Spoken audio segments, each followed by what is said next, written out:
Buenos días y bienvenidos a todos a un nuevo episodio de La Verdad de la Biblia. Estamos en el episodio número 23 del estudio de Romanos.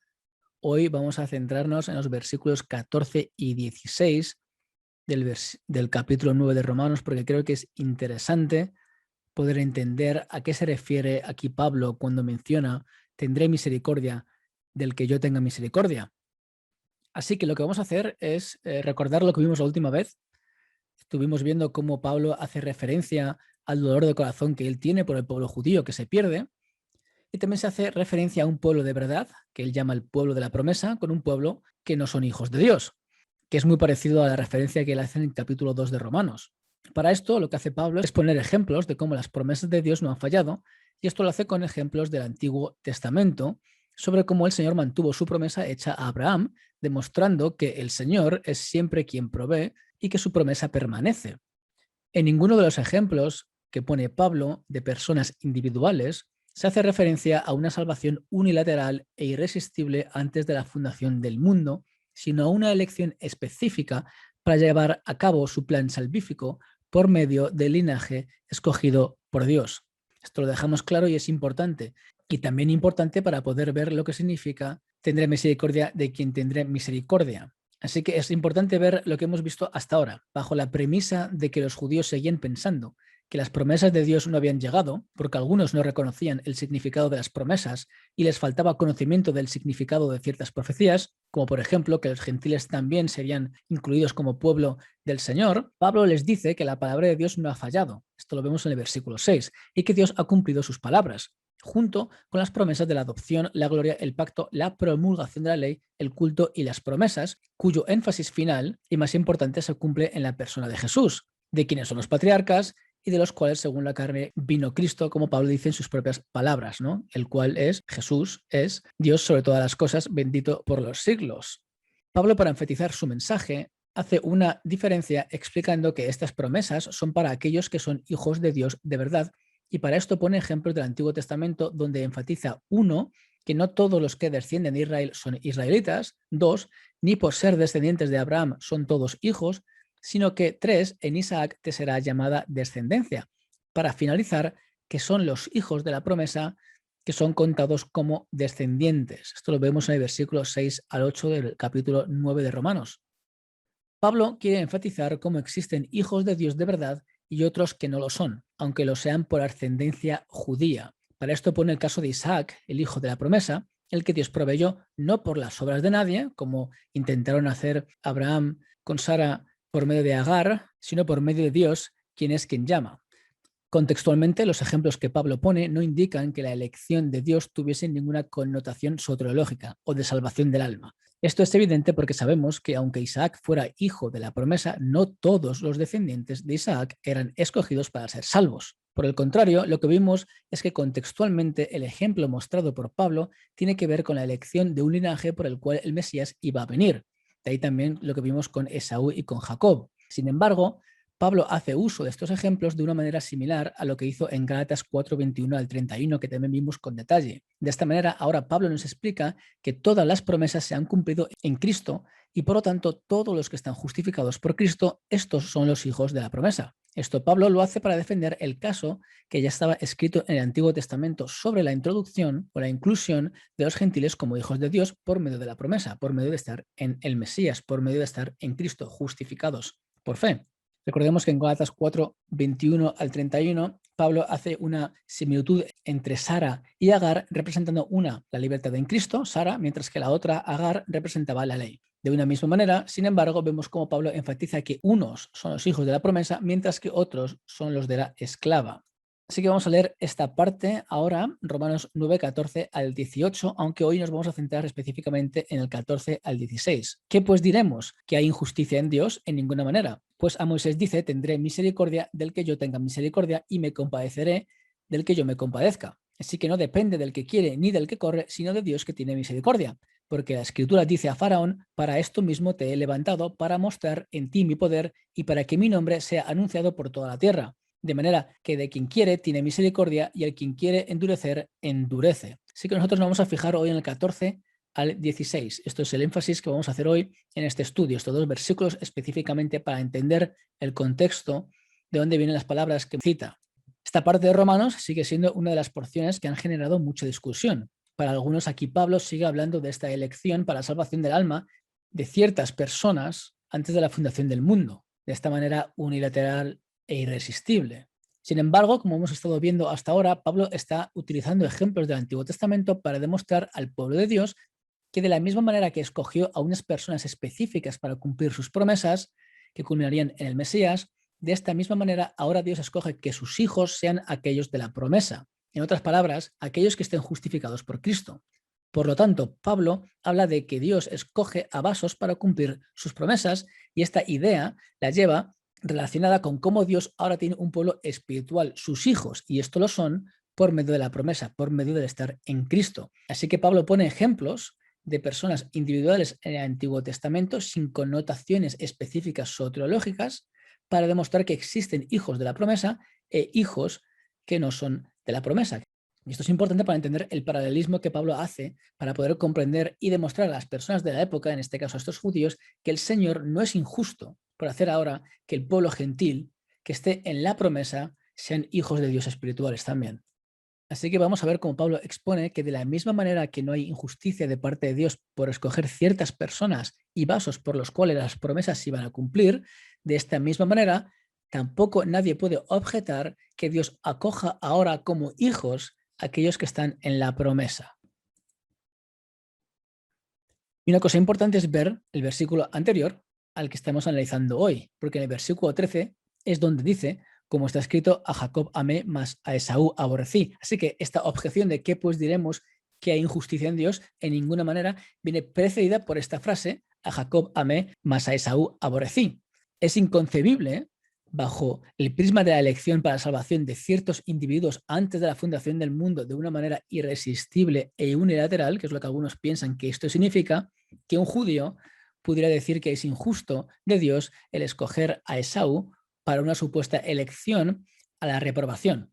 Si esto fuera la intención de Pablo, ellos estarían totalmente de acuerdo por ellos mismos ser del linaje de Jacob.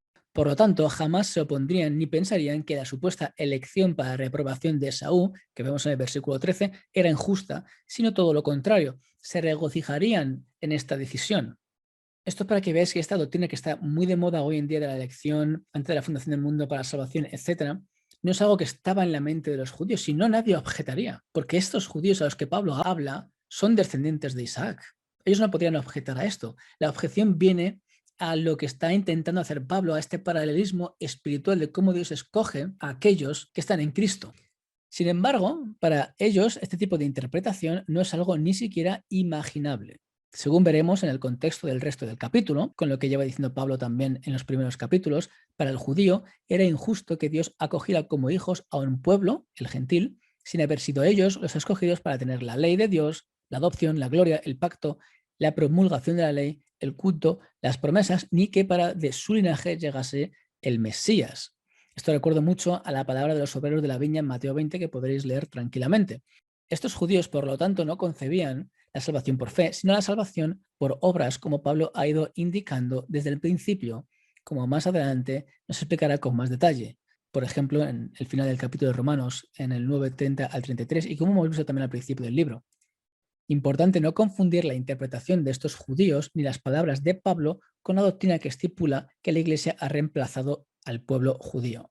Que los gentiles puedan formar parte del pueblo de Dios ahora no exime que las promesas hechas por Dios al pueblo judío no se cumplan. Pero como dice Pablo, incluso en el pueblo judío hay hijos espirituales y hay hijos que no lo son. Hay hijos de la promesa e hijos carnales. Así que vamos a ver este versículo 15, que dice: pues a Moisés dice, tendré misericordia del que yo tenga misericordia y me compadeceré del que yo me compadezca. Pablo vuelve a mencionar aquí una cita del Antiguo Testamento. Ahí lo podéis ver en Romanos 9:15. Lo que está citando es lo que ocurre en Éxodo 33:19. Ahí lo podéis ver tranquilamente cómo estas dos citas son paralelas. Pablo menciona a Éxodo 33:19. Ahora lo que tenemos que hacer es ver contextualmente a lo que se refiere Pablo, porque estamos viendo cómo está haciendo una imagen y unos paralelismos desde el principio de este capítulo 9 hasta ahora, y esto sigue continuando. Así que vamos a sumergirnos en este contexto para comprender las palabras de Pablo. Como venimos repitiendo, las menciones que hace Pablo son importantes porque nos ponen en contexto y nos ayudan a interpretar qué es lo que Pablo nos quiere decir. En este caso, la cita de Éxodo 33:19 viene precedida de la conversación que Dios tuvo con Moisés antes de que éste descendiera del monte Sinaí con las 2 tablas de piedra del testimonio que fueron escritas por el dedo de Dios, en Éxodo 31:18. Cuando Moisés estaba en el monte, Dios le dijo que su pueblo se habían hecho un becerro de oro y Dios le dijo a Moisés que su ira se encendería en ellos y los iba a consumir. Después de la intercesión de Moisés por el pueblo, Dios no los consumió. Importante ver que las razones por las que Dios no consumió a su pueblo, entre ellas vemos que eran por las promesas que el Señor hizo a los patriarcas. Esto lo vemos en Éxodo 32, 11 al 14. Hoy vamos a leer mucho, pero creo que es importante para poder comprender el contexto de lo que está hablando, ¿no? En Éxodo 32, 11 al 14 dice lo siguiente: entonces Moisés oró en presencia de Jehová su Dios y dijo: oh Jehová, ¿por qué se encenderá tu furor contra tu pueblo que tú sacaste de la tierra de Egipto con gran poder y con mano fuerte? ¿Por qué han de hablar los egipcios diciendo para mal los sacó, para matarlos en los montes y para raerlos sobre la faz de la tierra? Vuélvete del ardor de tu ira y arrepiéntete de este mal contra tu pueblo. Acuérdate de Abraham, de Isaac y de Israel, tus siervos, a los cuales has jurado por ti mismo y les has dicho: yo multiplicaré vuestra descendencia como las estrellas del cielo y daré a vuestra descendencia toda esta tierra de que he hablado y la tomarán por heredad para siempre. Entonces Jehová se arrepintió del mal que dijo que había de hacer a su pueblo. Así que, primeramente, una de las cosas que vemos aquí es que la única razón por la cual Dios mostró misericordia y no los consumió fue por la intercesión de Moisés, basada en las promesas que Dios hizo a Abraham, Isaac y Jacob. Por lo tanto, vemos cómo contextualmente no habla de ninguna salvación ni reprobación basada en un decreto divino antes de la fundación del mundo. Lo que vemos, sin embargo, es que Dios, pudiendo hacer otro pueblo de Moisés, porque él mismo le dice que él puede hacer otro pueblo en Éxodo 32:10, no lo hizo por la promesa que hizo a los patriarcas.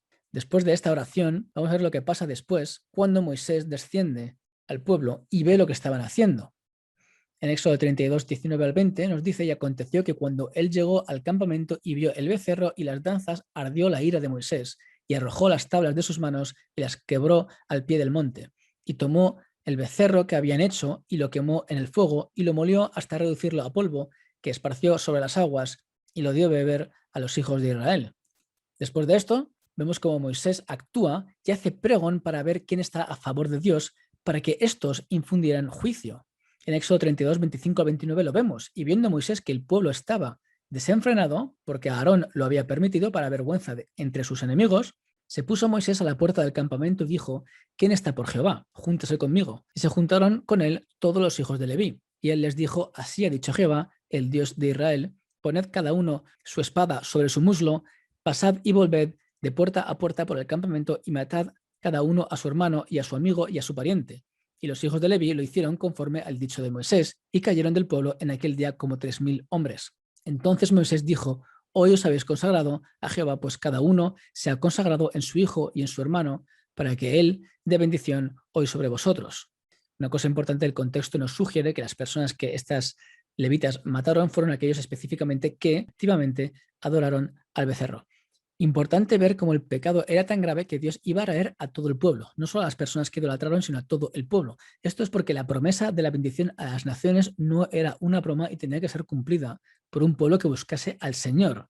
Sin embargo, en poco tiempo y justo después de haberles sacado de Egipto, el pueblo se fue a los dioses ajenos. Inclusive proclamaron que esos dioses eran los que le llevaron fuera de Egipto. Esto lo podéis ver en Éxodo 32, 3 al 4, cómo se apartaron todas las joyas, etcétera, y dijeron: Israel, estos son tus dioses que te sacaron de la tierra de Egipto. Así que después del Señor imponer la ley, después de estas personas decir que iban a cumplirla, cuando Moisés se va al monte Sinaí y no vuelve por un tiempo, estos se hacen ídolos, justo lo contrario de lo que dijo el Señor que tenían que hacer. Así que demostraron una desobediencia deliberada muy rápidamente, que era aborrecimiento al Señor. Contextualmente, entonces, ¿qué es lo que vemos? Una de las cosas más importantes es que lo que ocurre en este caso es que Dios tuvo misericordia del pueblo en general por la promesa que Dios hizo a los patriarcas, pero que su juicio cayó a las personas que activamente adoraron al becerro. Por eso cayeron 3000 hombres. Por lo tanto, vemos el justo juicio de Dios dado a las personas idólatras y la misericordia demostrada en la no consumición del pueblo en su totalidad, para que las promesas siguieran su curso. Lo que no se ve en ningún momento es un decreto salvífico antes de la fundación del mundo sobre ciertas personas que iban a ser salvas y otras réprobas, sino la misericordia basada en una promesa para que llegase el Mesías por medio de la simiente escogida por el Señor. Y recordemos que los que murieron por manos de los levitas y por mandato de Dios, que esos 3.000 personas que murieron, eran también descendientes de Isaac. Esto es importante para ver lo que nos quiere decir Pablo y contextualizar sus palabras. Y esto es muy interesante porque aquellos que piensan que Dios es clemente solamente con los escogidos tienen un problema muy grande, y es que Dios, su intención era la de no ser clemente con ellos en este específico momento, a causa de su pecado. Pues quería terminar con ellos y hacer un pueblo nuevo con Moisés. Y vamos a ver cómo la historia continúa. Para seguir viendo el contexto de lo que habla Pablo, tenemos que seguir leyendo. Después del juicio llevado a cabo por los de Leví, Moisés recrimina al pueblo por sus obras y sus acciones y vuelve a hablar con el Señor e intercede por el pueblo. Esto lo vemos en Éxodo 32, 30 al 35. Lo puedes leer con tranquilidad, pero básicamente Moisés está diciendo a su pueblo que ellos han hecho un gran pecado y que él va a subir ahora con el Señor a ver si puede interceder por ellos. Y entonces cuando Moisés va, dice lo siguiente en el versículo 31. Entonces volvió Moisés a Jehová y dijo, te ruego, pues este pueblo ha cometido un gran pecado porque se hicieron dioses de oro, que perdones ahora su pecado y si no, ráeme ahora de tu libro que has escrito.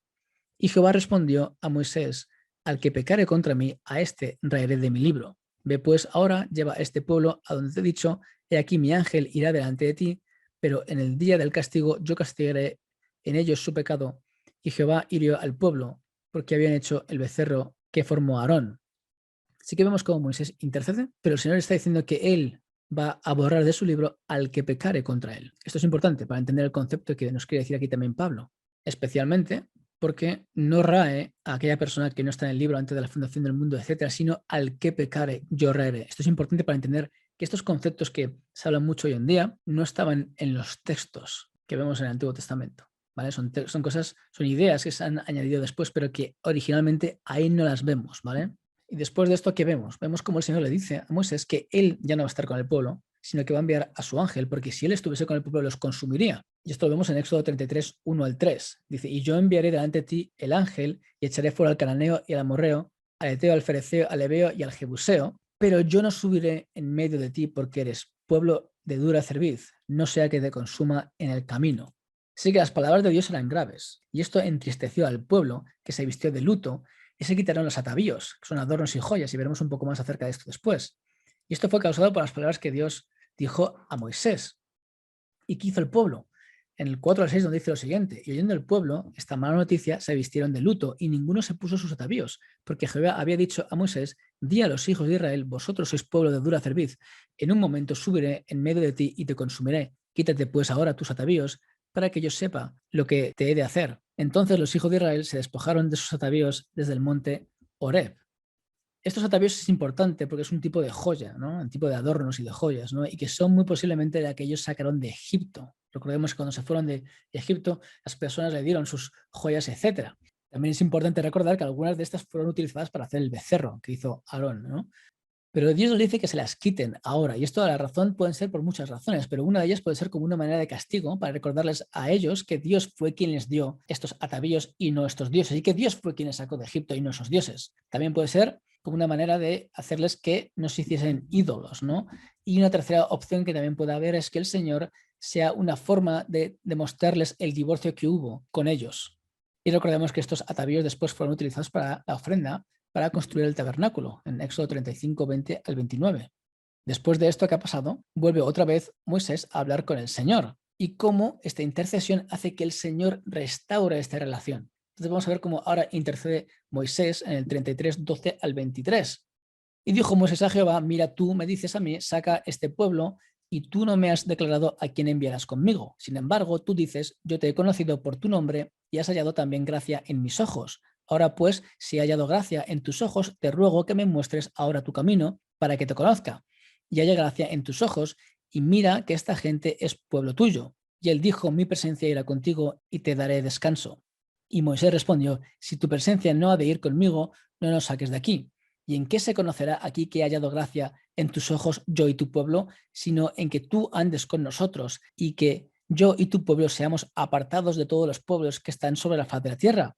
Así que Moisés intercede no solo para que el Señor esté con él, sino con todo el pueblo. Y el Señor le responde, también haré esto que has dicho, por cuanto has hallado gracia en mis ojos y te he conocido por tu nombre. Esto es una demostración de la bondad de Dios.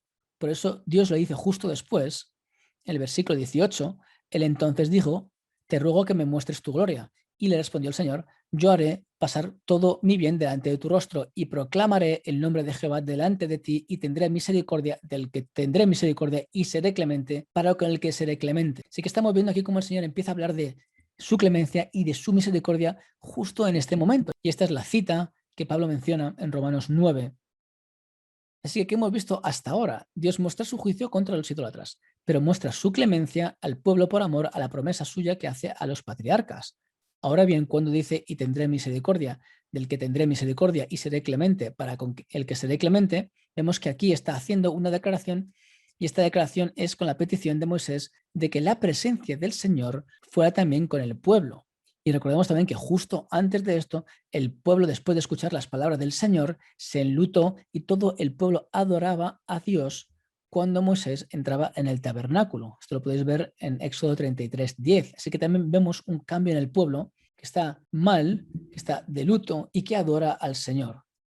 Por lo tanto, lo que vemos es un pueblo arrepentido que adoraba al Señor, un líder que intercedía para que el Señor no fuera solo con él, sino también con todo el pueblo, y finalmente vemos la misericordia de Dios. Por las palabras de Éxodo 33:17, parece que Dios lo hace específicamente solo por la intercesión de Moisés. El Señor acepta que su presencia vuelva al pueblo por medio de la intercesión de Moisés. Después de esto, en el capítulo 34, vemos cómo Dios renueva el pacto con su pueblo. Y una de las cosas importantes que vemos aquí es que cuando Moisés está en el monte Sinaí, Dios se le aparece. Es un momento de suma importancia y tenemos que enfatizar en lo que Dios dice. Dice lo siguiente, y Jehová descendió en la nube y estuvo allí con él, proclamando el nombre de Jehová. Y pasando Jehová por delante de él, proclamó Jehová, Jehová, fuerte, misericordioso y piadoso, tardo para la ira y grande en misericordia y verdad, que guarda misericordia a millares, que perdona la iniquidad, la rebelión y el pecado, y que de ningún modo tendrá por inocente al malvado, que visita la iniquidad de los padres sobre los hijos y sobre los hijos de los hijos hasta la tercera y cuarta generación.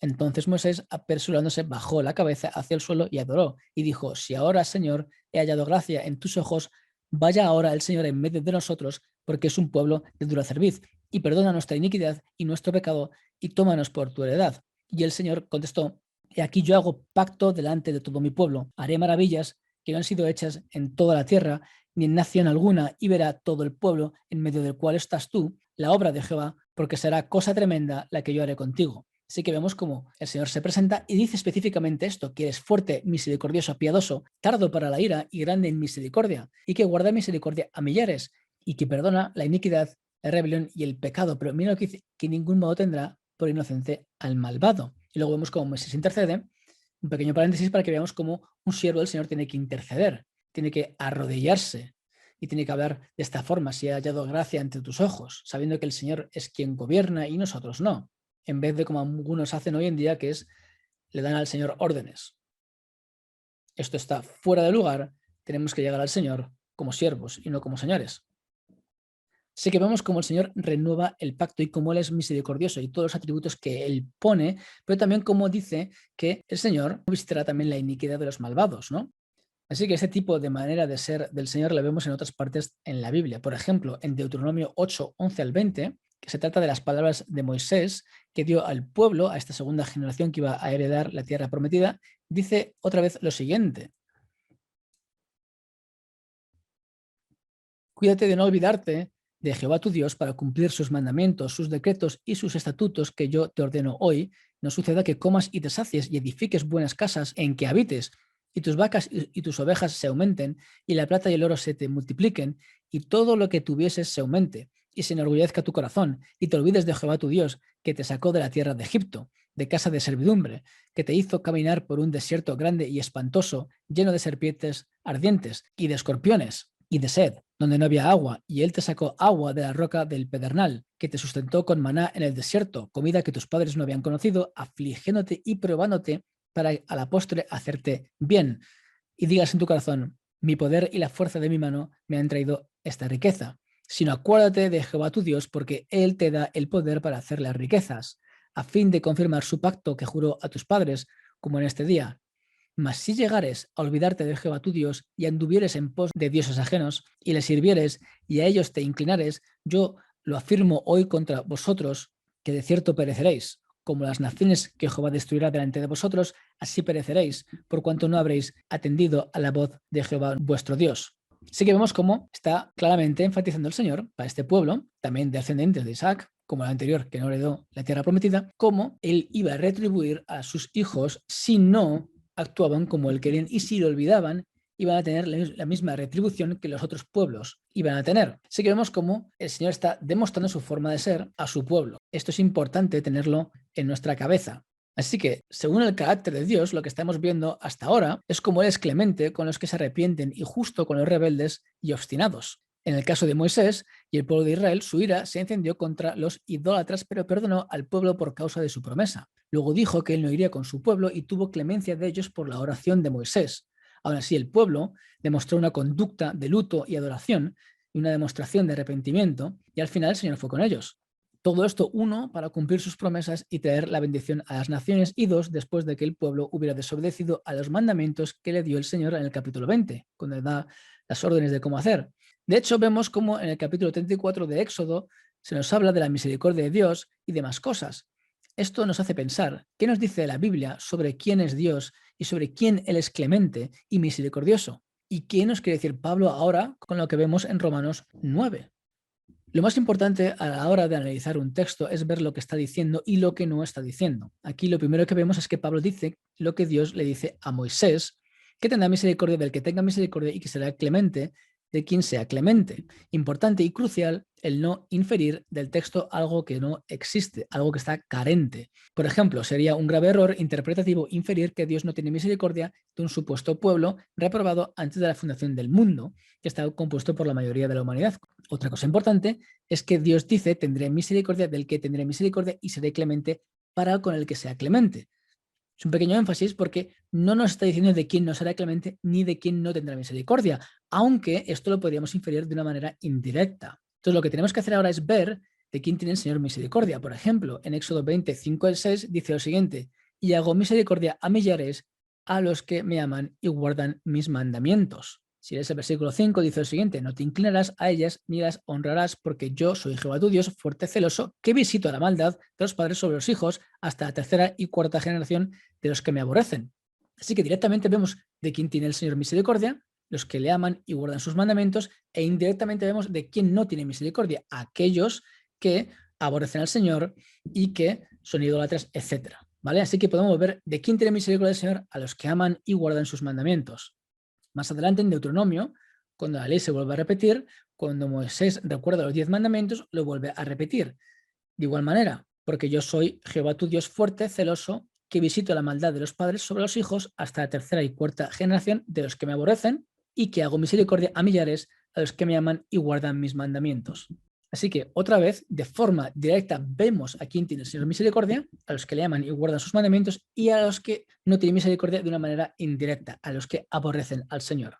Esto lo vemos también en Deuteronomio 7, 9 al 12. Conoce pues que Jehová tu Dios es Dios, Dios fiel, que guarda el pacto y la misericordia a los que le aman y guardan sus mandamientos hasta 1000 generaciones, y que da el pago en persona al que le aborrece, destruyéndolo, y no se demora con el que le odia, en persona le dará el pago. Guarda, por tanto, los mandamientos, estatutos y decretos que yo te mando hoy que cumplas, y por haber oído estos decretos y haberlos guardado y puesto por obra, Jehová tu Dios guardará contigo el pacto y la misericordia que juró a tus padres. Así que, ¿de quién tiene el Señor misericordia? ¿A quién guarda el Señor misericordia? A aquellos que escuchan los estatutos del Señor, a aquellos que los ponen por obra, a los que le aman y guardan sus mandamientos. Pero ¿a quién no se extiende la misericordia del Señor de una manera indirecta? A aquellas personas que aborrecen que el Señor va a destruirlos, como pone en el versículo 10. ¿Vale? Así que estamos viendo poco a poco de quién tiene el Señor misericordia y de quién no tiene el Señor misericordia. Lo pone aquí claramente. Esto es una cosa importante para ver lo que quiere decir Pablo y cómo relaciona este versículo con lo que quiere decir ahora de los hijos que son espirituales y los hijos que son carnales. Más adelante, por ejemplo, en Deuteronomio se sigue con las mismas instrucciones que el Señor da a su pueblo. En el 13 y 17, y no se pegará a tu mano nada del anatema para que Jehová sea parte del ardor de su ira y tenga de ti misericordia y tenga compasión de ti y te multiplique como lo juró a tus padres. Aquí otra vez vemos de forma directa de quién el Señor tiene misericordia y de quién el Señor se compadece, de aquellas personas que no cogerán nada del anatema, e indirectamente de quién no se compadece y de quién no tiene misericordia, de aquellas personas que hacen lo contrario a lo que el Señor está diciendo aquí. Así que vemos claramente cómo la Biblia explica y estipula de quién el Señor tiene misericordia. No está hablando de una persona específica, arbitraria, antes de la fundación del mundo y de un pueblo específico, está hablando del pueblo que le ama y le sigue, el Señor tiene misericordia de ellos. En Números 14, por ejemplo, después de que Moisés enviara hombres a reconocer la tierra de Canaán y estos volvieran dando el reporte de lo fortificadas que estaban las ciudades y de incluso que había gigantes de los descendientes de Anac, la congregación se quejó contra Moisés y contra Aarón diciendo lo siguiente: ojalá muriéramos en la tierra de Egipto o en este desierto, ojalá muriéramos. ¿Y por qué nos trae Jehová a esta tierra para caer a espada y que nuestras mujeres y nuestros niños sean por presa? ¿No nos sería mejor volvernos a Egipto? Y vemos cómo reacciona el pueblo ante el reporte de los espías. Después vemos como Josué y Caleb básicamente les dicen a la congregación que si el Señor está con ellos no tiene por qué preocuparse, pero bueno, el pueblo al final quiere incluso apedrearlos. Y en ese momento justo la gloria de Dios cae en el tabernáculo y dice lo siguiente, Números 14, 11 al 12, ¿hasta cuándo me ha de irritar este pueblo? ¿Hasta cuándo no me creerán con todas las señales que he hecho en medio de ellos? Yo los heriré de mortandad y los destruiré, y a ti te pondré sobre gente más grande y más fuerte que ellos. Así que vemos cómo ante la rebelión del pueblo, el Señor le dice a Moisés lo mismo, él va a destruir al pueblo y le dará a otro pueblo. ¿Qué ocurre ahora? Moisés vuelve a interceder por el pueblo. Esto lo vemos en Números 14, 13 al 19.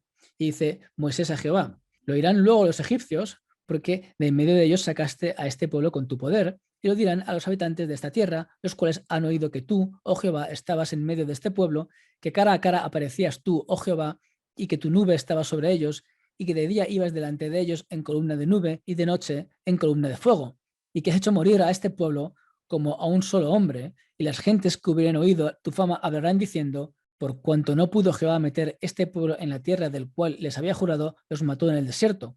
Ahora pues yo te ruego que sea magnificado el nombre del Señor, como lo hablaste, diciendo, Jehová, tardo para la ira y grande en misericordia, que perdona la iniquidad y la rebelión, aunque de ningún modo tendrá por inocente al culpable, que visita la maldad de los padres sobre los hijos hasta los terceros y hasta los cuartos. Perdona ahora la iniquidad de este pueblo según tu grandeza de tu misericordia y como has perdonado a este pueblo de Egipto hasta aquí. Así que vemos como Moisés intercede otra vez por este pueblo y vuelve a repetir las palabras que el Señor le dijo a él anteriormente y clamando por su misericordia para que el Señor tuviese misericordia de este pueblo. Y ahora vamos a ver cómo el Señor responde. El Señor le va a decir a Moisés que él va a perdonar al pueblo conforme a las palabras que él había dicho, pero que la generación que vio su gloria y señales en el desierto y le tentaron ya 10 veces y no han oído su voz, no verán la tierra prometida. Y como en el desierto iban a morir, con la excepción de Caleb y Josué. Sin embargo, Dios tuvo clemencia de la segunda generación, de los niños. Esto lo vemos en Números 14, 33 al 35. Y vuestros hijos andarán pastoreando en el desierto 40 años, y ellos llevarán vuestras rebeldías hasta que vuestros cuerpos sean consumidos en el desierto. Conforme al número de los días, de los 40 días en que reconociste la tierra, llevaréis vuestras iniquidades 40 años, un año por cada día, y conoceréis mi castigo. Yo, Jehová, he hablado, así haré a toda esta multitud perversa que se ha juntado contra mí, en este desierto serán consumidos y ahí morirán. ¿Qué ocurrió después de esto? El pueblo se volvió a enlutar, lo veréis en el versículo 39, e intentaron subir al monte para hacer conforme a lo que Dios les había dicho antes, pero Dios ya no estaba con ellos. De hecho, Moisés le dice, no vayáis, el Señor no va a estar con vosotros, pero fueron y al final perdieron la batalla, ¿no? Así que vemos otro caso donde el Señor tiene misericordia del pueblo de Dios con relación a las promesas que él hizo. Pudo haberles fulminado a todos, pero decidió seguir con la promesa y cumplirla con los hijos del pueblo rebelde. También vemos cómo tiene paciencia y misericordia, pero también tiene límites. Y el cúmulo de queja del pueblo, dice ya que fue unas 10 veces, hizo que el Señor parase su misericordia y mostrase su furor contra el pueblo rebelde. Algo muy importante es que vemos que se trata de la misma generación que el Señor tuvo misericordia antes en Éxodo 33 al 34 por medio de la intercesión. Ahora, sin embargo, la misericordia de Dios se apartó de ellos por su rebeldía y su aborrecimiento a Dios. Esto nos ayuda a entender el contexto que Pablo habla y cómo no se refiere a una misericordia por la cual Dios iba a salvar a un número de personas específicas antes de la fundación del mundo. Y más adelante veremos más acerca de esto, porque Pablo contextualiza más cosas, ¿no? Así que estamos viendo cómo el Señor tiene misericordia por medio de las promesas, para que de esa promesa llegase el Mesías, para que pudiésemos ser hijos de Dios todos los que estamos en la promesa. Y otra cosa importante es ver cómo en Deuteronomio, como hemos dicho antes, se repite a esta generación que el Señor ha tenido clemencia y les deja entrar en la tierra prometida, se les repiten las mismas cosas que se les repitió a la generación anterior, que básicamente dice el Señor que si ellos siguen sus mandamientos y le aman, Él tendrá misericordia de ellos, pero que si no, no la tendrá. Importante saber esto. Y todos estos eran descendientes de Isaac. La misericordia de Dios. Vamos a ir a más casos donde la Biblia nos dice y nos habla de quién el Señor tiene misericordia. Salmo 103:11, porque como la altura de los cielos sobre la tierra, engrandeció su misericordia sobre los que le temen. Así que vemos de quién tiene misericordia el Señor, de los que le temen. Indirectamente, de quién no tiene misericordia el Señor, de los que no le temen. Segunda Crónicas 7:14, si se humillare mi pueblo, sobre el cual mi nombre es invocado, y oraren y buscaren mi rostro y se convirtieren de sus malos caminos, entonces yo oiré desde los cielos y perdonaré sus pecados y sanaré su tierra. Otro momento donde el Señor tiene este perdón hacia el pueblo, si este pueblo se humillare, oraren y buscasen su rostro. Y tenemos más ejemplos también en este pequeño cuadro que tenéis aquí que podéis buscar con tranquilidad, ¿no? De los muchísimos ejemplos que hay. Ahora bien, significa que la clemencia y la misericordia están relacionadas con la vida eterna. Aunque se puede sacar un paralelismo de que Dios tiene misericordia y clemencia en la salvación a aquellos que son humildes, aquí cuando Pablo dice seré clemente y tendré misericordia, no está diciendo que salvará de una manera arbitraria a quien quiere y a quien no quiera no lo hará así. Está hablando de la misericordia, de el Señor refrenando su juicio a alguien que lo merece, reflejando su paciencia y su misericordia. Aquí nos demuestra Pablo la paciencia de Dios con la gente mala, por el simple propósito de llevar a cabo su palabra y de cumplir su plan redentor. Según la rebeldía no merecían vivir, pero Dios los perdonó porque es rico en misericordia y porque cumple sus promesas. Es como decir, en el contexto que hablamos, tendré misericordia de quien tenga misericordia, dando a entender que en cuanto a que sus propósitos sean cumplidos, puede tener paciencia con algunos vasos si esta paciencia implica que el propósito principal de la salvación y sus promesas hechas a Israel se cumplan. Este concepto de la misericordia de Dios y la paciencia de Dios también lo veremos más adelante, porque Pablo va a hablar de esto. ¿Cómo concluye Pablo la extensión de la misericordia de Dios? Esto lo podéis ver en Romanos 11:32, porque Dios sujetó a todos en desobediencia para tener misericordia de todos. Es importante y crucial comprender que el libro de Romanos no estaba compuesto de capítulos y versículos, sino se trataba de una narrativa que fluía, donde algunas respuestas y algunos temas se vuelven a repetir. Pablo no escribió el libro de Romanos con una base sistemática donde separaba conceptos teológicos por capítulos que debían de ser leídos independientemente y que no se conectaban. Esto es un error grave que se comete hoy en día a la hora de interpretar los libros bíblicos. Y así ahora volvemos a Romanos 9:15, después de ver el contexto. Pues a Moisés dice, tendré misericordia del que yo tenga misericordia y me compadeceré del que yo me compadezca. Una vez hemos visto el contexto del versículo que habla Pablo y de las implicaciones que esto conllevan, en el ejemplo de Moisés vimos que no tuvo misericordia de los idólatras, que como hemos dicho antes también eran descendientes de Isaac, sino que tuvo misericordia del resto del pueblo por, uno, la intercesión de Moisés y dos, por la promesa a los patriarcas para que la bendición final de esta promesa culminada en Cristo llegase para toda la humanidad. Luego, el Señor también les mostró misericordia después de haberles dicho que Él no iba a ir con ellos, uno por la intercesión de Moisés, esto es seguro, y dos quizá por el luto y adoración del pueblo, aunque esto no lo pone en el texto. Ahora en Romanos, que es lo que nos incumbe, después de ver cómo Pablo está enfocando el mensaje, dejando claro con los paralelismos del Antiguo Testamento que existe un pueblo de Dios de verdad, un pueblo de la promesa y uno carnal, ahora estamos viendo cómo no existe ninguna injusticia en el Señor. Ante la pregunta, ¿hay injusticia en Dios? ¿Y por qué es esto? Porque de la misma manera que era clemente y misericordioso por amor a sus promesas y porque es una cualidad que Él tiene, que representa su amor, ahora Dios va a ser clemente y misericordioso a todos aquellos que estén en la promesa, a todos los hijos de la promesa, a todos los que están en Cristo. Igual que era clemente y misericordioso con el pueblo judío que buscaba al Señor, con los arrepentidos, lo será igualmente con los gentiles que estén en la promesa, con aquellos que estén en Cristo justificados por fe. Por lo tanto, en contra de lo que pensaban algunos judíos que creían que eran hijos simplemente por ser de ascendencia judía, Pablo les dice que no existe injusticia en Dios por clamar como hijos a los de la promesa y no a los de la carne. Esta verdad bíblica, que nos parece normal hoy en día, en esa época no lo era, pues se veía inconcebible que un gentil pudiese formar parte de la familia de Dios. Sin embargo, Pablo deja claro, no hay judío ni griego, todos los que están en Cristo son hijos de Dios por la promesa. En Gálatas 3:28, y no hay judío ni griego, no hay esclavo ni libre, no hay varón ni mujer, porque todos vosotros sois uno en Cristo Jesús. Ya pasamos a Romanos 9:16. Así que no depende del que quiere ni del que corre, sino de Dios que tiene misericordia. Pablo nos dice ahora que no depende esto de nadie, de ningún ser humano. No depende de los esfuerzos de las personas, ni de sus deseos, ni de ascendencia, ni de ningún tipo de acto humano. Siempre va a depender todo de Dios, quién es quien tiene misericordia.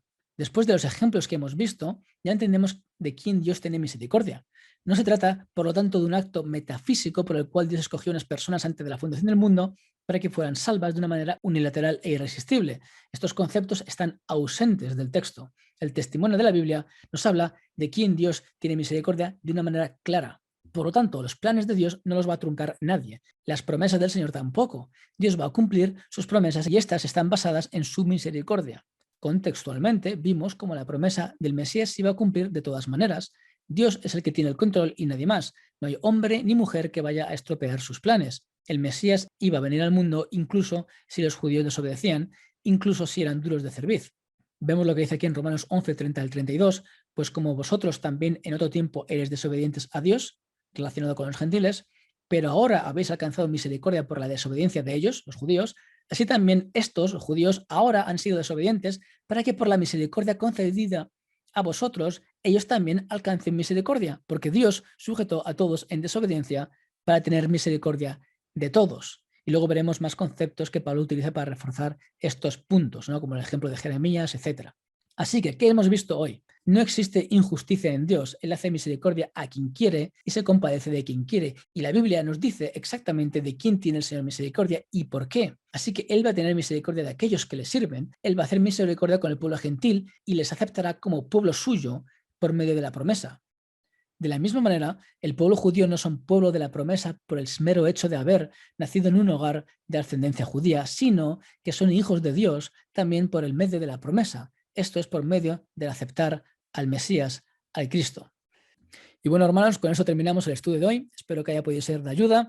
Y bueno, hemos leído más de lo normal, pero creo que es interesante poder leer los textos que Pablo menciona en su contexto para poder comprender lo que quiere decir, porque es muy importante el mensaje que está dando Pablo a la iglesia de Roma, a los judíos, acerca del pueblo gentil y como todos somos hijos de Dios por medio de la promesa. Como he dicho al principio, esto no quita que las promesas que el Señor ha hecho al pueblo judío no se vayan a cumplir, ni que la iglesia haya reemplazado al pueblo judío en absoluto. Lo que Pablo quiere decirnos aquí es que son hijos de Dios los hijos de la promesa cumplida en Cristo.